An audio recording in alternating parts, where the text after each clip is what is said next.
All right, let's go ahead and get started. It is now 3 o'clock Eastern. My name is Stephanie Toddy, and I'd like to welcome everyone to our webinar today. Data is a terrible thing, data are a terrible thing to waste. Presented by Mr. Brad Marcum, Director of Academic Data Services at the University of Pikeville-Kentucky, College of Osteopathic Medicine. Mr. Brad Marcum taught English for 16 years at Wright State University and Central State University in Ohio before moving to Pikeville, Kentucky in 2002. Currently, he serves as Director of Academic Data Services at the University of Pikeville, Kentucky, College of Osteopathic Medicine, where he works closely with the school's faculty and students in administering online learning. Before we begin, we just have a couple of housekeeping items. If you have specific questions throughout the presentation, we encourage everyone to type them into the questions feature of the GoToWebinar control panel, which should be on the right-hand side of your screen. We'll have a chance to answer all of those questions at the conclusion of the webinar. Also at the conclusion, when you actually X out of the presentation, you should have a quick survey pop up for you. We really encourage everyone to fill that out. It's just 5 questions long, folks, nothing too serious. If possible, just so we can continue to provide relevant content at all of our webinars. As a heads up to anybody in the audience who might be associated with a health sciences program or really any program that has any sort of board or exit exam for students, next week on Wednesday, March 12th, we'll be hosting a really great webinar on using assessment data to predict and increase board performance. Please visit our website at learn.examsoft.com/resources for more information and to go ahead and register for that. Or if you can't attend, go ahead and register anyway. We record all of our webinars and we can send you out a copy of the recording afterwards. And yes, just because I know everybody will eventually ask, we are recording this webinar. We will be sending out an email with the recording and a copy of the presentation deck within the next couple of days. All right, with that, I'm going to go ahead and turn things over to Brad. Thanks again so much for being here this afternoon. And Brad, I'm going to go ahead and give you my keyboard and mouse now. Okay, thanks, Stephanie. First, let me apologize as an English person. I see there's an issue here. Stephanie read the original description for this session today, and data is a terrible thing, and somehow I missed the R factor in here, so I'm off to a good start today. Greetings from the lovely hills of Eastern Kentucky. We're not used to winter, and we've had winter for the last few weeks now, so it's been a fun time. A key part here deals with finding the data, and one of the reasons why we first started looking for material with ExamSoft was we want to do better with our own board scores, as mentioned by the upcoming webinar next week. And one of the things we were trying to look at was how to use data, because for a long time, our university is a long-time university, but the med school is about 13 years in existence now, and then had done some baby steps in progressing its way up through the system. And so we had not done a lot with using the actual data itself to look at things. And so we were originally looking for basically a system to keep track of all of our questions, but once we discovered all the things that ExamSoft can do, we really wanted to get into making use of the powerful tools that it has. So let me see if this will advance. And make sure. Okay. Stephanie, if you're there right now, I'm not getting this to move at this point, so give it one more try. Okay. There it is. So we have this lovely word cluster about educational data. As Stephanie mentioned to you, my title has that title within it, of Educational Data Services or Academic Data Services, which I always tell the incoming first-year students that means the university doesn't have any real idea of what I do. For a long time, I was an instructional technologist, along with being an English person. But we do make use of a lot of data with this, so we're trying to do a better job of using information to make decisions. In the past, we basically had a series of discussions with course directors and deans of the med school to make decisions if certain questions should be used or certain questions could be challenged by students that were not good questions. And it was basically a little sit-down meeting, and we went with that, but we didn't really have any data that we could work with. Data is such an important factor nowadays. More and more people are trying to have evidence of why things are working, and we also live in a very litigious society, so there are cases out there of students taking schools to court based on their score was not as bad as it should be because it wasn't a proper test and they were not proper test questions. And now by using the data, we can actually support what works for us with that. So one of the things that happens is with all the information we have coming in, you see this poor soul here, it looks far too familiar to my office, that, you know, we have all this data, but now what are we going to do with it? One of the things that most schools will use with ExamSolve will be running their reports. We use it for our grades. We break it down.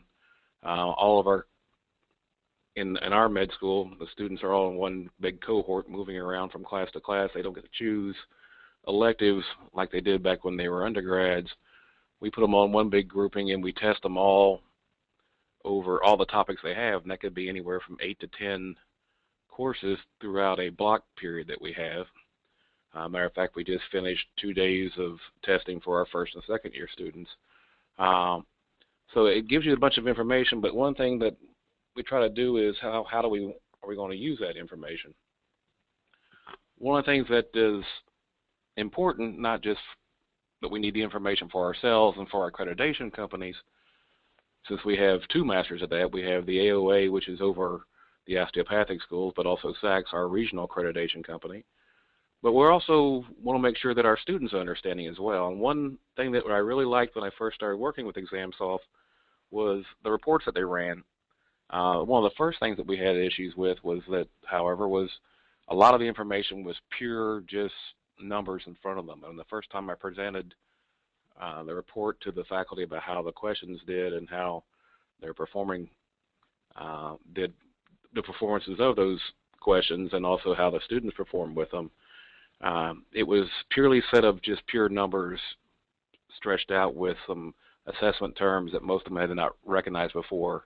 And I literally watched the lights going off behind their eyes as they realized that was pretty boring to them. They couldn't really see it. One thing that ExamSolve did within that first year of our working with them, we've only been with them with 2 years.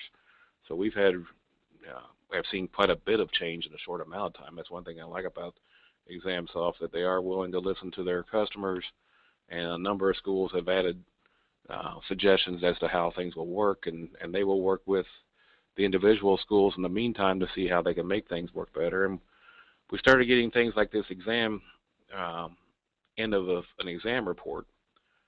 This is one of the ones from ExamSolve used as part of their training. It's a human biology class, and you can see some basic information here. And one thing that works well, because there's also a faculty version of this test as well, of this report as well, and you can see how the breakdown goes. It starts pointing out for this is a single class. This is Dr. Waters' class with 100 questions on human biology. One of the big things you want to decide when you're working with a lot of data, you have so much data, but you need to decide what is it you want to use it for, and what information are you trying to collect. The category system that ExamSolve uses gives you the opportunity to do a variety of things. You can see here, with this example, you have the cognitive domain and recalling, understanding, applying, using that aspect. You can decide if there's certain parts of the body that you want to focus on for a test and how will they do with that system. I saw a report that when we were first doing our research on ExamSolve from the Ohio State University's med school program, which listed something like 1,200 different categories that they track for all theirs. Now, University of Pikeville is a pretty small operation. We don't have a massive staff. My staff would be myself, and I make use of the local talent with our administrative assistants chip in to help me with doing things. But I work closely with our testing coordinator, myself, but we don't have a massive staff to do all these type of things, and we're starting to add more programs. So it's a little intriguing to fight through these things, but you can see we won't have that many categories, but we start putting in things that will work for us. But you can see on this report, it'll show the student what they scored in the categories that's listed in the report, and this is just a partial snapshot of the full report that will fit on screen. But you see a little bit lower down there the basic biology questions, how it performed, the average mean, and that individual student score and how they rated in that system. You also saw at the top of that report the overall score and the average score. So it gives a student a good idea how they're doing with the exam. One of the things that really worked well for both our faculty and our students, because we're starting to use this report more often as well, is this traffic light approach. For the faculty, they will get a report that looks similar to this that will show them how their questions are faring. And if it's in the green area, that's good to go. Yellow means it's a little, shouldn't say warning, but at least you need to review how well this question is performing. Are there things that you can do differently? And then if it's in the red, that means, well, that definitely needs some improvement. And each school has to decide what that means for them, whether it's looking at making a set of criteria for each class, or for in our case, we meet together as an entire faculty to discuss how our classes are going and look at the reports to see how the questions themselves are performing, and do we want to accept these questions into the database, or do we want to retool them? Do we want to make some adjustments? Part of this with helping the students too is a little bit different on our side. As Stephanie said, I was 16 years a faculty member, so part of my job was also advising, and so bringing in students mostly from my area, but sometimes I also would get students from outside English to come in and to talk to me. That would be assigned. So that was a little more of a struggle. But for my major students, I would sit down and talk with them about how this was doing. And with my own students in the classes, more advising as to how could you perform better. So I would suggest other ways of studying and other ways I'd point out some of the different technology that are available to help them, how some of the other systems on campus could help them, or how could they just take some of the practice tests that I had devised for them to use. With our med school faculty, they're not advising them what classes to take because you don't have that option. It's just we're all in these block classes together. So it's not a matter of advising in that matter. So it's, for the most part, our experience for our faculty before we started using ExamSoft was primarily to advise them, well, just keep studying harder. Well, that's not real helpful for most students because they're trying hard. So how much harder can I study? This report can give you a better idea. We can break things down. You can see, by using this information, we can see how they might be doing in different areas. One of the things that we will do for this exam now, or for advising now, here's an example of elapsed times. We can run a report to show a student how much time, you can see this top one, the time it started, the time they ended, how much time was available, and you can see a variety of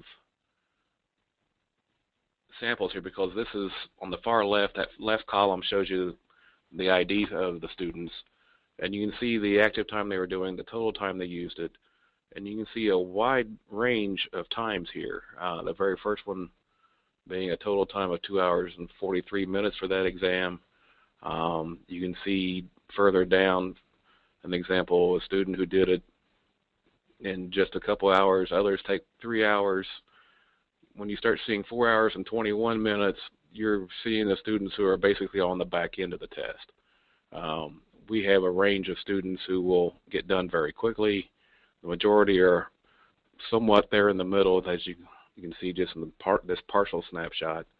But our tests run anywhere from 4 hours. Like, for example, yesterday we gave our first year exam, which was a 3.5-hour test.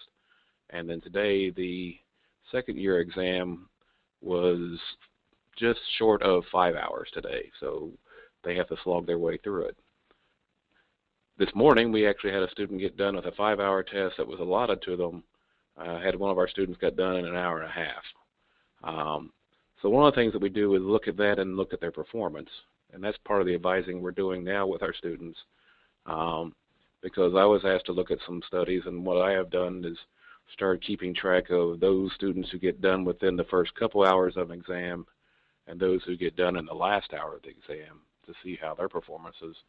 And we've been able to run a study to show us that for many of the students who get done early, they probably should have taken more time. Now, we do have a few students who are very bright, or very, very bright students who can go through a question quickly. There's a couple of the students that I know are much like myself. I'm a very quick reader. I still keep my foot into the English world by working with advanced placement essays each year, and I keep getting called back because of my speed and accuracy. I do very well as a natural speed reader. It just was never something I trained on. It's just been part of my makeup. But I can read things and pick up rubrics pretty quickly. But we can go back and look at a student to see how much time are they spending overall on the test. Do they need to take some more time and not rush themselves? So this is one of those things we can go back and show a student that, sometimes if they do go longer, their stamina starts to be a factor and they're not thinking as clearly. So we use this report in some cases to track that. We also use this for ourselves to see, how realistic are some of these exams. But it's a matter of trying to use the data to back up our ideas of where we're going with it. So let me give you another example.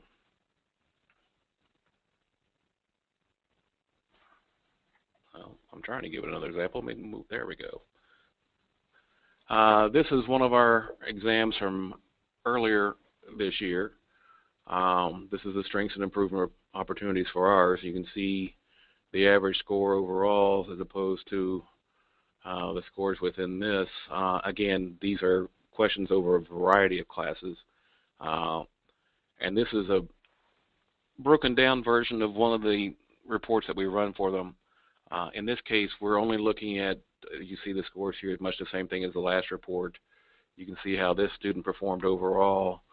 You can see how this student did in the first class, which is a cell biology microanatomy class. That the score that this student had as opposed to the average mean wasn't that good for this person.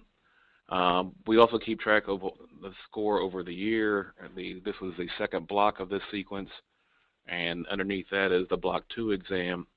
The two names there are the two professors who teach this class. Almost all of our classes at our med school are team taught classes. And so one of the things that we will do is look at this type of exam just to break down this part of it. And we also drill down much deeper. We only showed in this example the examples that deal with how the student did for each professor, because we can sometimes see a big drop. For example, if we look at this one, for Professor Hillwig's questions, this student got right at the 50% mark, whereas for Dr. Soltesz, scored a little bit higher with fewer questions, or just a bit more questions, but at a higher average. So one of the things we will do with our advising now, and actually Dr. Soltesz is one of the ones who first asked about using this program, this report, and it's been now being picked up by the other faculty when they started hearing about her results, was she would call students in and would ask me to make this report for her, to point out, look at how you're performing in this person's questions as opposed to the others.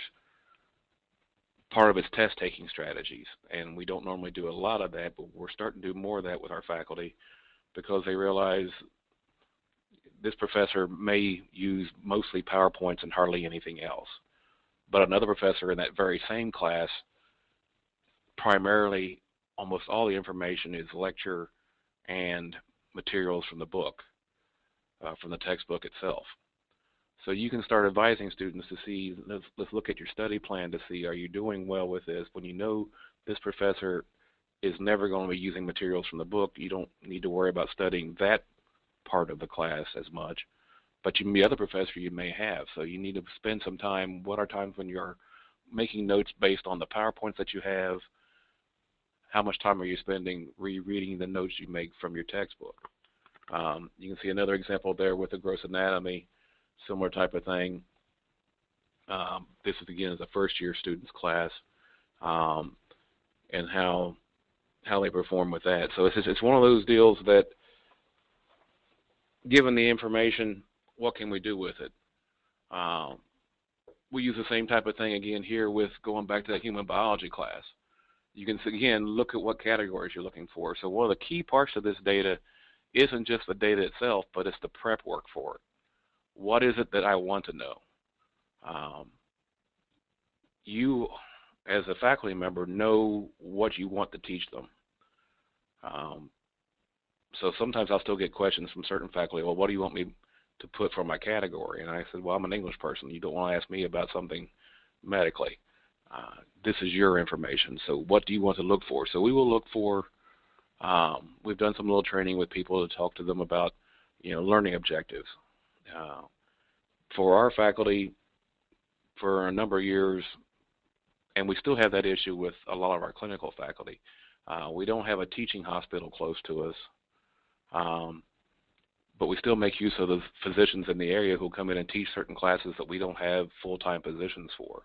So we have the generosity of faculty in the area who are primarily physicians, but will still come in and help us with certain classes and certain lectures.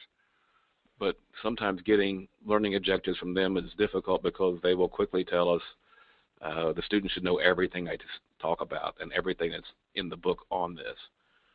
Well, that makes for a tough studying strategy when you're required to know everything about everything. So we've gotten a better response from our own faculty, our regular faculty on campus, about learning objectives. So, you can look with this information to see, based on your learning objectives, you already have categories set up in place. We also now are starting to do a little bit more of this Bloom's taxonomy material ourselves because a couple of faculty members started saying, well, I'd like to know more about how they're performing with different types of questions. We had one faculty member for years used a lot of case studies. His stems are very long. When he retired, the two faculty that replaced that gentleman basically for that class have a lot of quick recall answers. And so we saw some changes in our test times because with that original faculty member's classes, his questions took so long to read that they did make use of the full time. But we started seeing questions in that area now with this new approach that students were flying through those questions because they were basically quick recall questions. So we want for a test to be a number of things. We want tests to include information they should know rather quickly, but we also want them to think because these are medical professors and these are medical students trying to decide what is the important information hidden in there. Because it's not like, well, I tell my students when they come in to talk to me from time to time about how they're doing with their class and they want to see their report. And I point out to them when I was an English person, if someone, split an infinitive, nobody died in the procedure. You guys have to be lifelong learners because you always have to decide what's going on because it's not a static situation as a medical professional. You're trying to decipher from information that the client is giving you, the patient's giving you. You're also trying to use that information to go with, what they also record with blood pressure, heart rate, heart sounds. They have so much information to make decisions as to what is actually causing the problem for the patient. So it's important to see what categories that you want to use. You see a little different categories down here with drugs and hormones and reproduction. This is a wide area for that undergraduate, but it does the same thing for us, is to break down into certain systems. In a internal medicine class, we will have a variety of reports on different parts of different functions in the body. One maybe you might have 20-some questions just on the heart. You might have a number of questions on the brain, or you might have different questions about blood and the diabetes, certain things that go on with that. So you want to make sure that you're using information properly and be able to show to the student where they're having trouble with and what they need to go back to then work on their study plans, because they have so much information. But if we can guide them at any point, that would really help and get us to a better place. We also have make use of our snapshot viewer that comes through with ExamSoft. And you see a quick shot here of how students will go through a system, and you can see the item number and the first time the snapshot. What happens is ExamSoft will constantly be recording what students do throughout the process. One of the slides I didn't use was the log feature, because it includes everything that the computer system is doing, tracking that student's test. We will use that for certain information, but that's a lot to put on one slide. We will use a snapshot a lot to show them how long it takes them to do a test, how long it takes for them to start. You can see the answer choices. We used this example last year. Last year was our first year of using this software, and we only did it with our first year because in the past, when we switched from doing individual testing, like in the undergraduate days, and went to a board testing approach of combining questions, the second-year students of that group really complained, even up till their graduation date, that it just threw them off because the whole testing was different, and they didn't deal with it well. So we didn't want to face that problem last year when we started out with this group. So we only did a test subject that full year with the first-year students, and we were able to track by using things like the snapshot viewer to see how many times that they answered a question differently, how many times did they navigate to a different question, come back to that question. It also showed us how many times that they got the right or wrong answer.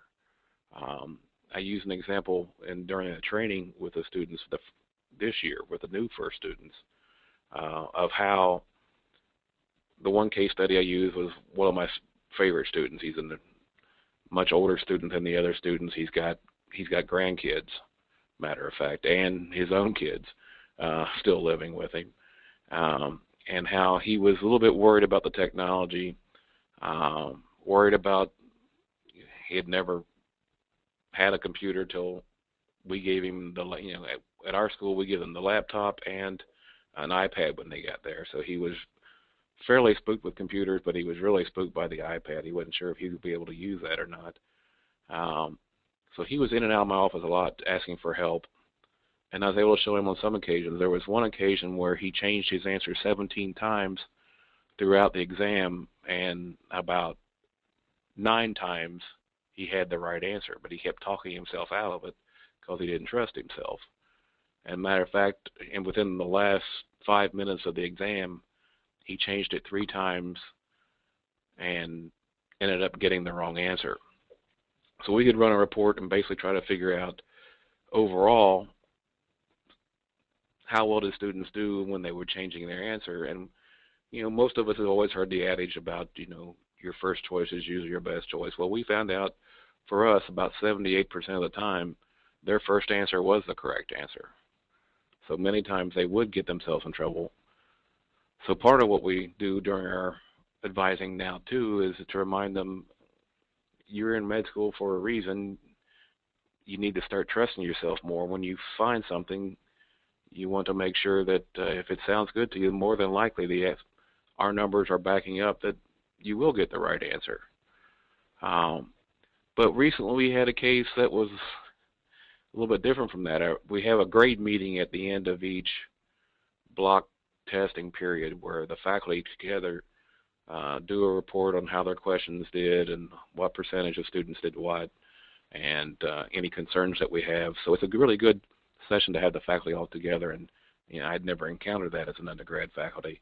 But it's good to be part of that process to see how, if this person's having trouble here, is anyone else encountering that in their class. So because they are a part of that block system, that same cohort, they all interact with each other. And we had one of our faculty got excited because she explained that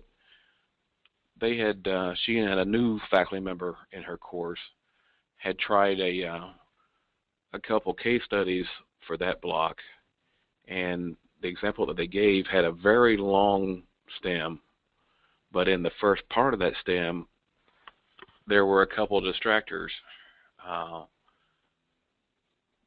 to see if the students are reading the question carefully. Well, it turns out her distractor was so effective, out of the 137 students who took the exam, all but 18 picked the distractor response, and she was curious about that.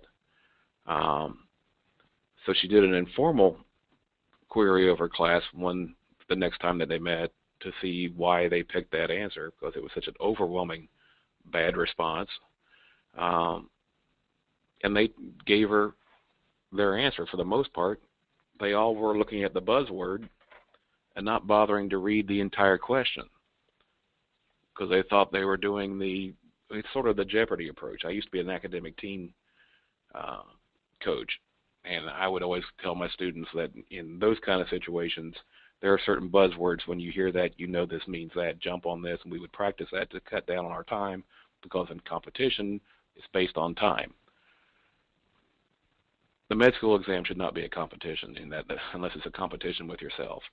So these students went looking for code words, and instead of reading the entire question to see what other factors were in there, the part where this type of report comes in place is that she was able to go back and look and see that this question, which was by far the longest worded question, was the quickest response time overall of all her questions. Even the very simple questions that she put in, that she wanted to verify that all the students should know this answer, they picked on the distractor. So it was an important day for us with the assessment team, because we were happy to hear that she was using that information to track things. Not only did she have the face-to-face with her students about it, but she went back and looked at the reports, and sure enough, we were able to show her that students spent less time on it, so she could then start really hammering away at the point. You need to follow through with everything. Don't be distracted by the shiny thing that pops up in the beginning part of the stem. Make sure you read the entire stem so you know exactly what's going on, because it will give you more information. All right, we're back to another form of this biology midterm that was given by this class. But again, you see the type of reports that you can use. Decide what is it you're looking for. You can use as much as little of the information that you want to. One of the things that I talked about when I was an instructional technologist was that when I first came to Pikeville, we had an instructional technologist who wanted the faculty to use the course management system, every tool that it had. And one of the first things they did when they brought me in, they asked me how I do things differently. And I said, well, not every item in the course management system is something I would use. I think the math tool is a fantastic tool, but I'm an English person. I'll never use that. So, but this faculty had been so trained they had to use everything. And I'm a firm believer of mastering things for what you need. And that mastering one thing is much better than half knowledge of a whole bunch of things. So I worked with that faculty on learning how just to use things for what you need. Don't worry about the other things unless it's certain things. Like, for example, in the DO schools that we're part of, we have our own listing of overall all the med students are supposed to be, and then all the DO schools are supposed to follow these certain principles. Well, we need to keep track of that to make sure that we're doing that. We also know that the regional accrediting agencies want to see how are we showing that we are doing what we're supposed to be doing. So those are built-in systems. And the students many times don't understand that, but we want to make sure we explain to them why. Now, especially for us with our core principles, we need to show them what that is.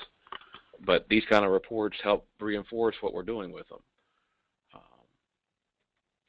Here's another example of our improvement. This is our one of our clinical classes here, and we had a new faculty in, and we were trying to break down the numbers for them, because there was a lot of times we will find out with a new faculty member, that person may, if they've never taught at the med school level, sometimes they have difficulty transitioning. And it seems to go in one of two forces. Either they hammer, they want to prove that they belong at the med school level, so they will ask a lot of questions that are very difficult, and in some cases more for either third, fourth year, or actual physicians with that kind of experience than what a first or second year student should have. Or they go the opposite direction to make things a bit too simple. They still keep things down at a level that is more of an undergraduate understanding. And so we do track professors for that reason, to see if we need to do some more fine-tuning in the faculty development area. You can see in this example, this Block 5 exam, Professor Kearns had these scores, only a couple questions here for this test. And then, because there's a number of other faculty we didn't include, but I just gave a snapshot. The one is a course director, one is a new faculty member, and you can see how well the student performed. In this case, he was concerned himself, so we ran a report for him to show him how he compared with his chair, and so he was pleased to see that he was doing well. But the student in this case also had much the same kind of experience.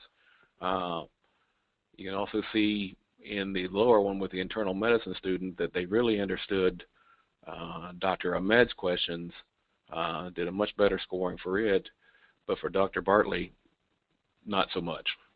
So it's, again, one of those things of understanding who you're dealing with, how can you study better, what will make this more successful for the student. And we're back to our snapshot. One thing you can do too with these is look to see, you can sort these in different areas too, to see how much time they take overall, how much time they take changing questions back and forth. It's a process that it just comes with time as you look to see what steps do I need to take to work with this student to keep jumping around. So you can bring in a student who's having difficulty and show them, here's what you did. Let's look to see what those answers are and see why that worked or did not work. So it's been a big step for us, because we basically had no kind of advising for a number of years. And now we have faculty actually using the data to help show the students, how can you make this into something workable? How can you change your own approach to looking at these things? And the students enjoy it because they get to see the breakdown. The faculty like it because they see for themselves how they can work on things, but also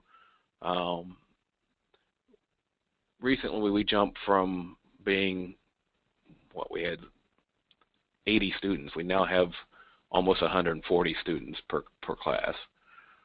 So one of the things we always prided ourselves at this school was our close attachment to our students. The students would be part of the training or part of the interviewing process for incoming students, and they would, almost all of them would tell as part of their story, like Dr. Soltesz knows the name of my cats, something most med students would never ever think that would possibly happen. I'd be stunned if any of my undergraduate faculty knew what the name of my dog was when I went to school. But we had that close relationship with our students. Well, it's a lot difficult now when you almost have a doubling in the class size to have that same sort of connection with students. It's very easy to know who the very good students are. They jump out at you quickly. It's very easy to see some of the lower performing students. You find that out fairly quickly too. There's so many in the middle that you don't really reach. We now have our faculty who in the past didn't have students come in to advise them. They would talk to them, but they may not have done as many. But now we're having them do more because this is their way of making a connection with the student, is to show them here's what happened. So we use it as an early warning device in that first couple of blocks to see, do we start seeing a pattern?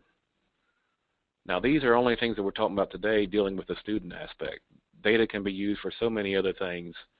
My wife is director of institutional research, so she's keeping track of a more longitudinal approach of how questions are performing over time and comparing these. Plus, now that we have our database of questions established, we've also gone back and started putting in questions that we used before we used ExamSoft. So we're still loading that database with older questions to see over time how things have worked out for those questions and how students did.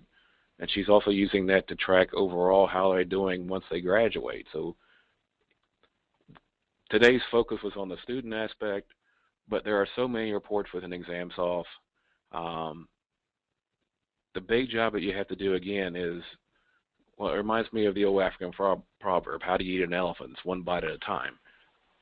You can't tackle everything at first. You need to take baby steps to decide what steps is it that we want to track, what information do we want to have, and that's the key to everything at this point. But again, for a student, these reports work really well. It gives them a quick snapshot. It's also a basis of discussion. How can we make this work better? How can we study better? What tools should we look at? Knowing that this professor approaches things in this manner as opposed to this one, they have that information that they might not have without having a program like this. So I think it's important that we know how to use these things. If you have any questions, Stephanie has been keeping track of all that. So at this point, Stephanie, you want to open up for questions? Yeah, absolutely. Thank you so much, Brad. Really appreciate your presentation. Let's go ahead and take a look at what questions we have. And just to reiterate, in case you came in late, if you do have questions for Brad, please pose them to the GoToWebinar control panel, which should be on the right-hand side of your screen. In the questions area, type in your question, and then we'll try and get to everybody's question before the end of the webinar. So let's just go ahead and jump in now. Brad, first question that we have is, my program is in the process of considering a laptop testing program as well. How do you feel the process was to get everything set up and in order? That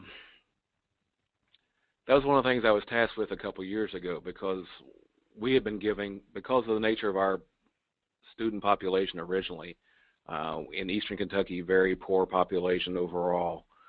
We wanted to make sure our students had laptops coming into the system, because most of them at that point couldn't afford it. Now that has changed over time as our population has changed. But it's important when you're going through a program like that. My argument was we needed to use the laptops for board testing, because almost all the boards have now gone to computerized testing. One of the reasons why we discovered ExamSoft was when our company that provides the questions had a workshop for us 2 years ago that showed questions that dealt with video and sound files. Well, we can't do that on paper, so that's why we went with something that we could use. In this case, originally it was just the laptops, and then the iPad feature came along later with ExamSoft this past year, so we were part of the first testing with that as well. So students, testing is a stressful enough experience to begin with. Having it's good for them to experience using the laptops before they take tests at a board level.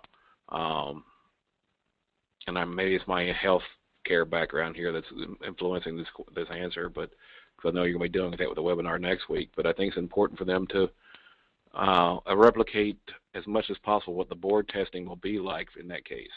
Now, for other undergraduate programs that don't use board testing, the reality is most students now have grown up, this generation has grown up with laptops. And many of them don't even use that. They go straight to the iPad. So if you are using the technology of the times, that will help the student too, because they'll feel more comfortable with it. Hopefully that answered that question. Yeah, thanks, Brad. Next question is, how feasible is it, do you think, that faculty members could pull all of this reporting off by themselves, or do they need some sort of staff member to take care of it for them? You will find almost every situation is like this. You'll find some faculty who will do it in a heartbeat. They want to dive into the data themselves. You'll find a number of faculty who don't want any part of it, and so part of the case is making the case why you want to use the information.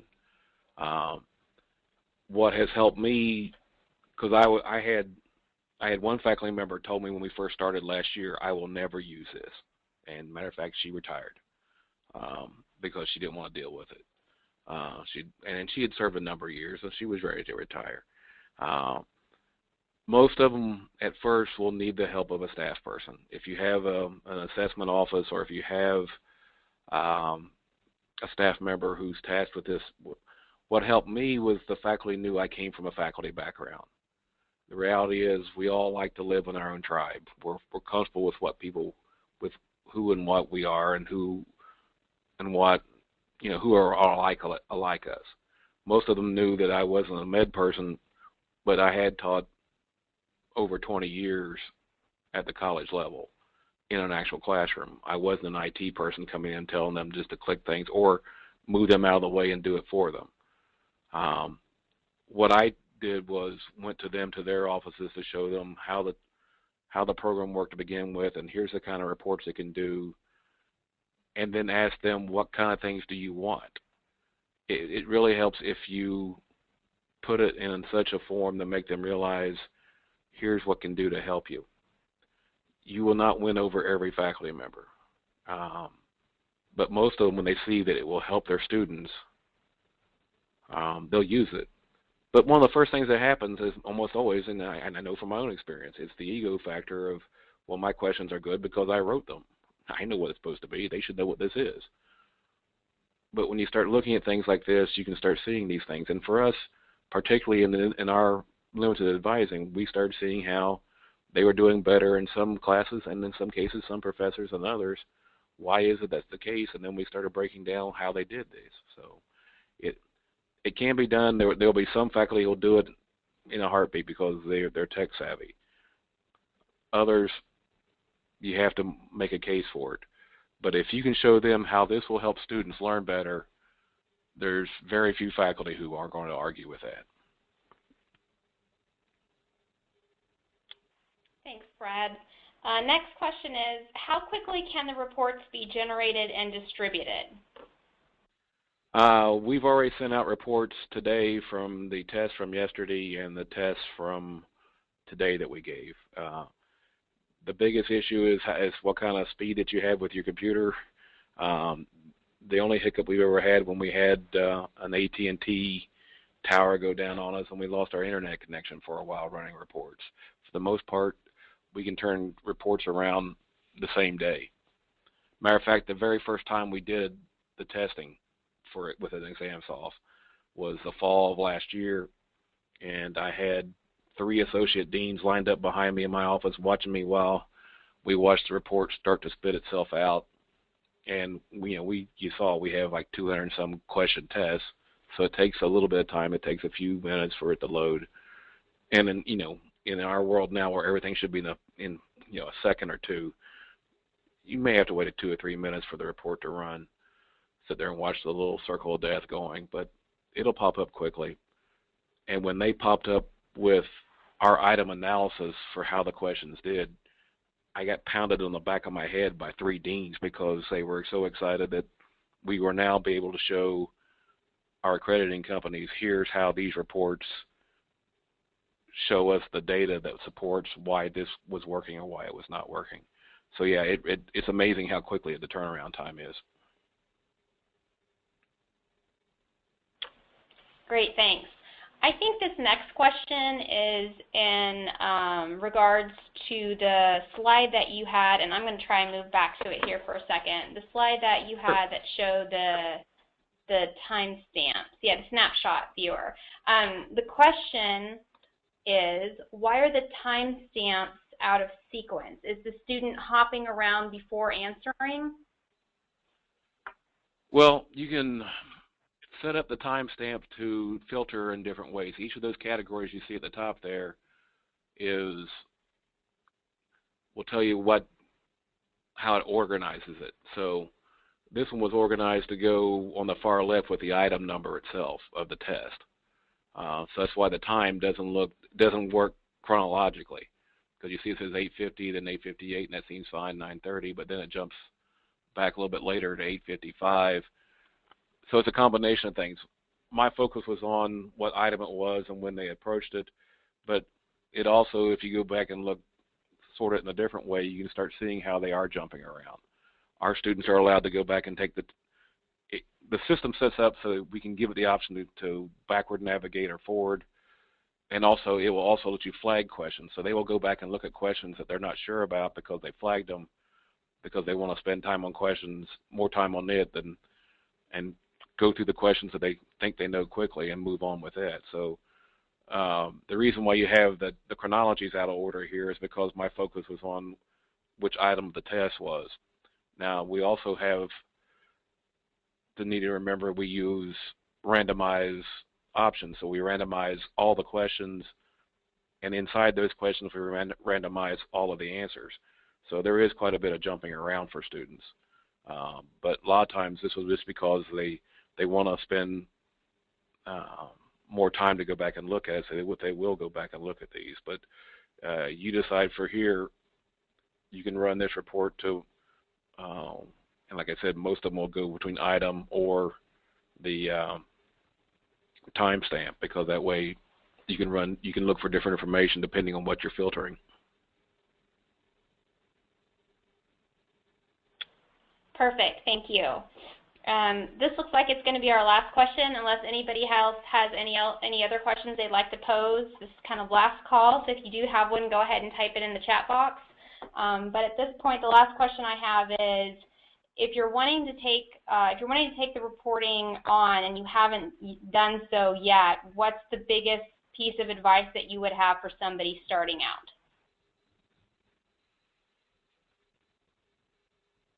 I think it depends on the program. It depends on your relationship with your administration.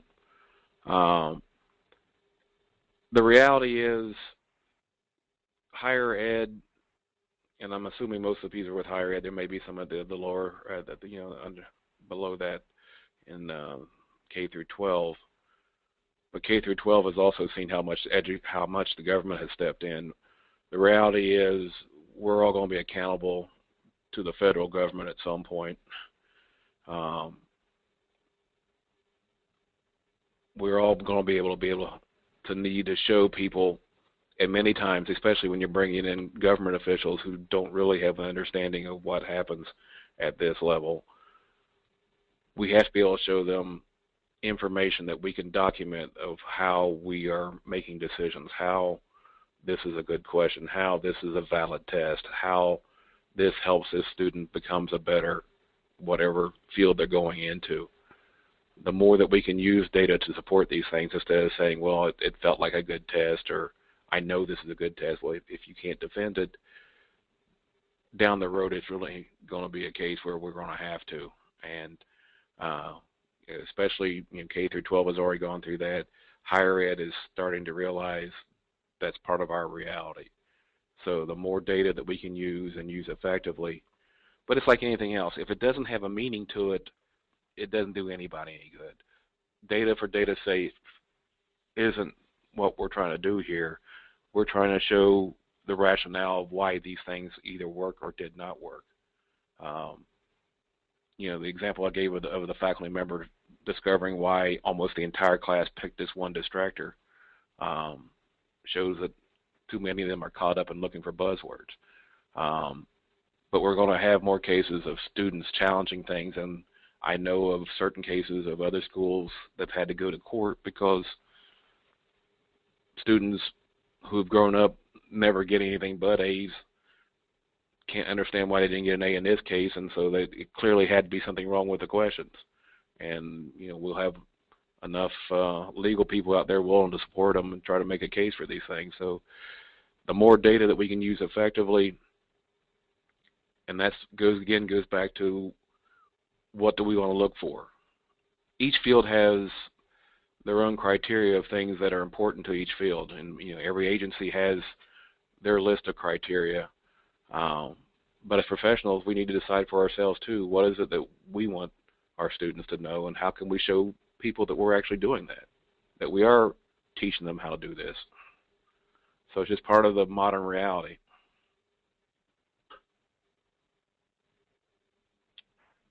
All right, thank you so much, Brad. Really great presentation. Again, just for everybody's, in case you came in late and you didn't hear, we have recorded this presentation. We will be emailing it out to everybody who attended and registered for the presentation within the next couple of days, so be on the lookout for that. Please feel free to share it with colleagues or peers. And again, as soon as we close out, you should get a pop-up survey. Please, we would love for you to take just the 30 seconds to fill that out for us. It's only 5 questions. We love to get everybody's feedback so we can make these webinars as best as we can and keep the content coming for you. Again, really would like to thank you, Mr. Marcum, for presenting for us today, and for everybody who attended and took time out of their afternoon. We really appreciate it. Thank you so much for being here. If you have any questions, if you'd like to contact Brad, his email is bradleymarcum@upike.edu, or if you'd like information from ExamSoft directly, the email address is info@examsoft.com. Thank you once again, everybody. Have a really great afternoon.